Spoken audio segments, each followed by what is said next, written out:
बाहर भी जाते हैं, बहुत आसान है देखना कौन से ऐसे मसीह हैं जिनके जीवन में फल होंगे और नहीं होंगे। मैं यहाँ से देख सकता हूँ आपका एटीट्यूड और बता सकता हूँ आपका जीवन कैसा होगा मसीह में। जब वचन का प्रचार होता है तो मैं आपको बता सकता हूँ, कुछ लोग हैं वो अपने फ़ोन में डिस्ट्रैक्ट होंगे, कुछ लोग हैं बात कर रहे होंगे, मजाक कर रहे होंगे, और फिर बाद में पास्टर मुझे डिप्रेशन है। क्या बोलो आप उन लोगों को? क्योंकि जब वचन भेजा जा रहा था तो उन्होंने उस वचन को ग्रहण नहीं करा।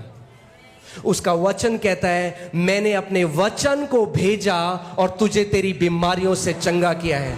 मैंने अपने वचन को भेजा और तुझे नाश होने से बचाया है। मगर जब वचन भेजा जाता है तो कम मसीह हैं जो उस पर ध्यान धरकर उसे ग्रहण करते हैं। वचन किसके लिए भेजा जाता है? चेयर टेबल के लिए थोड़ा ना, आपके लिए भेजा जाता है। मगर जबरदस्ती नहीं करेगा परमेश्वर। अगर आप उसको ग्रहण नहीं करेंगे वो टकराएगा और वापस आ जाएगा। याद है प्रभु यीशु मसीह ने अपने चेलों से कहा जिस घर में तुम जाओ उस घर का कल्याण बोलना, अगर वो नहीं चाहते तो वापस तेरे पास आ जाएगा। सो विश्वास कैसे आता है? सुनने से आता है। और सुनना कैसे होता है? आप लगाइए रोमियो 10:17। अतः विश्वास सुनने से और सुनना मसीह के वचन से होता है। और इंग्लिश बाइबल में जो रूट वर्ड है, जो असली में जो यूनानी भाषा में जब बाइबल लिखी गई उसमें लिखा है विश्वास सुनते रहने से आता है, एक बार सुनने से नहीं आता। अगर आप विश्वास में चलना चाहते हैं आपको लगातार मसीह का वचन सुनना पड़ेगा, लगातार। Faith comes by hearing, ING, वो एक लगातार चलने वाली प्रक्रिया है।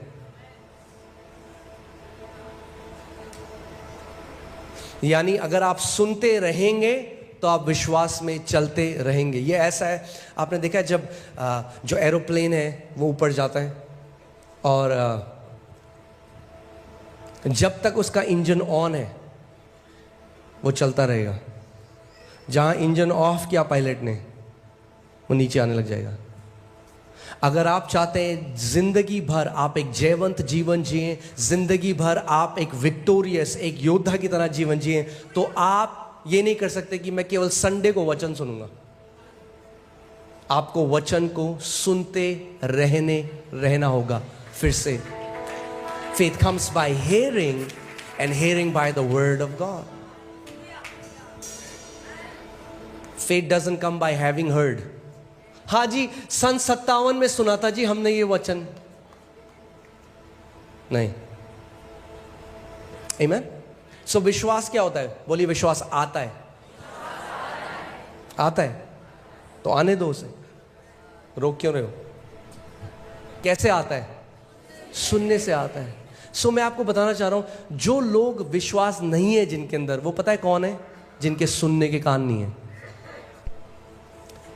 सबसे बड़ी प्रॉब्लम, सबसे बड़ी दिक्कत परमेश्वर को जो है वो उन लोगों से है जिनके सुनने के कान नहीं है। बार बार प्रभु यीशु मसीह, आप जब पढ़ेंगे सुसमाचार में, कहता था अगर तुम्हारे सुनने के कान हैं तो सुन लो मैं तुमसे क्या कहता हूं। वही चीज अगर आप प्रकाशित वाक्य में पढ़ेंगे उसमें लिखा है अगर तुम्हारे सुनने के कान हैं तो सुन लो कि परमेश्वर की आत्मा कलीसिया से क्या कहता है।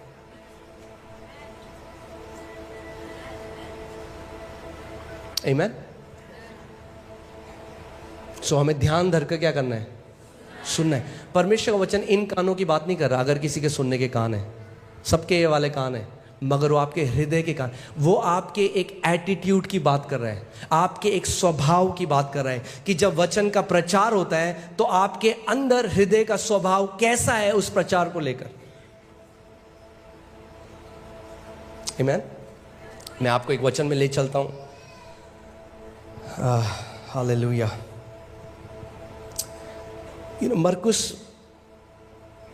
जब हम देखते हैं 4 उसकी 13वीं आयत, इसमें लिखा है फिर उसने, यानी प्रभु यीशु मसीह ने अपने चेलों से कहा क्या तुम ये दृष्टांत नहीं समझते? सो हम देखते हैं कि प्रभु यीशु मसीह ने एक दृष्टांत को बताया, बीज बोने के दृष्टांत को, और उसने अपने चेलों को बोला कि एक बीज बोने वाला बीज बोने के लिए गया और आप जानते हैं, जब मैं बॉर्न अगेन हुआ, जब मेरा नया जन्म हुआ, मैं चर्च में आने लगा, तो मैंने देखा कि ज्यादातर जो लोग हैं ना, वो वैसा ही जी रहे हैं जैसे पहले जी रहे थे। उनके जीवन में कोई बदलाव नहीं है। उनकी भाषा बदल गई, वो जय मसीह की बोलते हैं, वो हालेलुया बोलने लग गए, मगर जीवन में कोई जय नहीं है, कोई विक्ट्री नहीं है। आज भी डिप्रेशन में है, आज भी कई तो आज भी गालियां देते हैं, आज भी जीवन बिल्कुल वैसे ही है जैसे पहले था, कोई ट्रांसफॉर्मेशन नहीं है। चर्च आते हैं, गाने सीख गए, मसीह गाने गा सकते हैं, मगर जीवन में कोई ट्रांसफॉर्मेशन नहीं है। प्रभु आपके जीवन में ट्रांसफॉर्मेशन चाहता है, एक बदलाव चाहता है। आमीन। और मैंने प्रभु से पूछा, मैंने कहा प्रभु ये ऐसा क्यों है, क्यों इतने सारे मसीह लोग हैं, क्यों उनके जीवन में कोई बदलाव नहीं है? तो परमेश्वर मुझे इस दृष्टांत में ले गया और उसने कहा ये कारण है जो आज भी मेरी कलीसिया में इतने लोग जो हैं उनके जीवन में बदलाव नहीं है। और उसने एक दृष्टांत बताया, और दृष्टांत था, उसने कहा एक बीज बोने वाला बीज बोने के लिए गया, कुछ बीज सड़क के किनारे गिरे, कुछ बीज पथरीली भूमि पर गिरे, कुछ बीज झाड़ियों में गिरे और कुछ बीज अच्छी भूमि पर गिरे। ध्यान से सुनिए इस बात को, बीज एक सा था, सेम बीज, वही बीज, मगर अलग अलग प्रकार की भूमियों पे गिरा। और चेलों को समझ में नहीं आया, और जो भीड़ थी उनको भी समझ में नहीं आया। मगर ध्यान से सुनिए, चेले वापस पूछने के लिए आए कि इसका मतलब क्या था। भीड़ ने पूछा भी नहीं, क्यों? क्योंकि उन्हें मतलब ही नहीं था ये क्या बोल रहे हैं।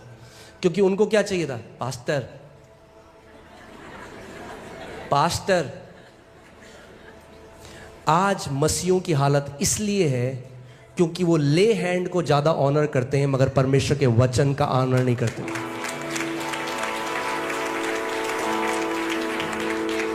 वो 8 घंटे खड़े हो जाएंगे लाइन में कि कोई प्रभु का दास हमारे सर पे हाथ रख दे, मगर 8 मिनट अपने घर में वचन को नहीं खोलेंगे।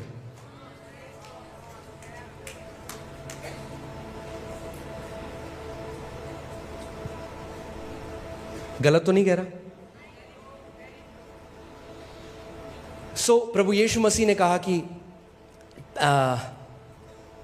क्या तुमको ये समझ में नहीं आया दृष्टांत? अब देखिए, फिर उसने उनसे कहा क्या तुम ये दृष्टांत नहीं समझते? तो फिर और सब दृष्टांतों को क्यों कर समझोगे? इंग्लिश बाइबल में लिखा है, वो कह रहा है कि अगर तुम इसको नहीं समझते तो तुम कुछ भी नहीं समझोगे परमेश्वर के राज्य में। यानी ये जो दृष्टांत है, ये सारे और दृष्टांतों की नींव है। वो कह रहा है क्या तुम इसको नहीं समझते? क्योंकि अगर इसको नहीं समझते तो बाकी कुछ नहीं समझ सकते। क्योंकि मैं जो आगे तुम्हें बताने वाला हूं, जो चीजें बताने वाला हूं, तुम वो भी नहीं समझोगे अगर तुम इसको नहीं समझते। आमीन। दूसरी आयत, बोने वाला क्या बोता है? बोने वाला क्या बोता है?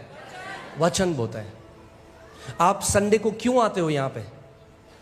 लाइट के लिए नहीं, म्यूजिक के लिए नहीं, आप आते हो कि बोने वाला वचन बोता है।